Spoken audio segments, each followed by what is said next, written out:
Colab орталығында эслеу, Python'да да эслепкі код жазу. Google Collaboratory, яғни Colab бұл программаластыруда орнатуды талап етпейтұғын Jupyter ноутбук қызметі. Яғни бір сөзбен айтқанда онлайн бұлтлы программаластыру орталығы. Colab әсіресе жасалма интеллектке бағдарланған һәм мағлұматлар бойынша программаластыру тіл біліміне жүдә қолайлы. Ал енді Colab орталығында жұмысты бастаймыз. Ол үшін Google-ға Google Colab деп жазсақ, Colab-тың сайтын шығарады. Солай етіп, colab.research.google.com сайтына кіреміз. Көріп тұрғаныңыздай Colab орталығының айнасы ашылды. Әдетте код жазу айнасы блокнот делінеді. Бұл жерде алдын жазылған программа файларын көруіңізге болады. Ямаса, жаңадан создат блокнот түймесін басып, код жазуға болады. Біз әзір создат блокнот түймесін басып, жаңа программа жазуды бастаймыз.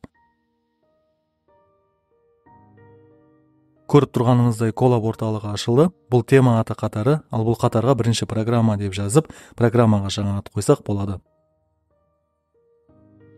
Тема аты қатарынан кейін менюлар қатары жайласқан, яғни орталықпенен жұмыс істеу үшін. Бұл жерде справка менюсынан тілді инглиз тіліне өзгертемін. Менюлар қатарынан кейін плюс код һәм плюс текст қатары бар. Плюс код бұл дерек коды, яғни программа жазу үшін, ал плюс текст бұл текстті қосу үшін. Бұнда программа түзу барысында түсіндірме ретінде код арасына текстілерді жазып қоюға болады. Ал оннан кейінгі бөлім Colab-тың жұмыс айнасы. Colab жұмыс айнасы блокнот делінеді. Бұл жерде программаластыру тілінде код һәм текст жазуға болады. Солай екен Python программаластыру тілінде бірінші кодты жазамыз. Print, сәлем, әлем. Әтібар берсеңіз код қатары қасында play, яғни run түймесі бар. Runды басып нәтижені экранға шығарамыз. Нәтижеміз дерек коды астына шықты. Colab-тың өзгешелігі керек болса, әрбір жаңа қатарға жазылған кодты өз алдына орнатуға болады. Өзгерушілер һәм мағлұматлар типлері. Есетіп өтеміз, Python бағдарламаластыру тілінде өзгерушілерді жариялаудың командасы жоқ. Яғни өзгерушілердің типлерін жазбаймыз. Python оны өзгерушіге мән тайынлаған уақытта түзеді. Colab-та плюс текст түймесін басамыз, һәм оған өзгерушілер һәм мағлұматлар типлері деп жазамыз.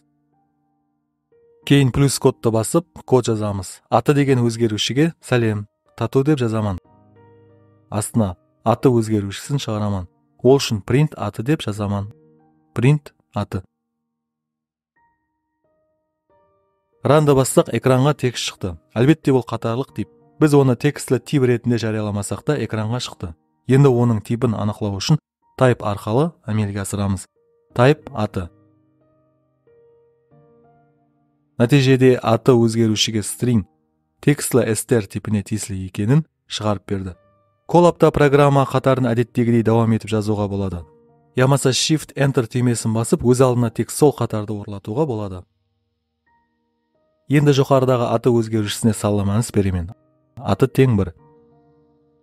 Print аты. Type аты.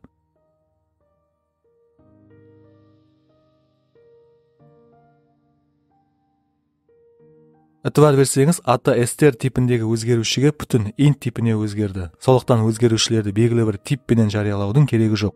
Себебі олар орнатылғаннан кейін типін өзгерте алады. Сол сияқты хақиқи типтегі мәністі кіргіземін. Аты тең 1,5. Print аты.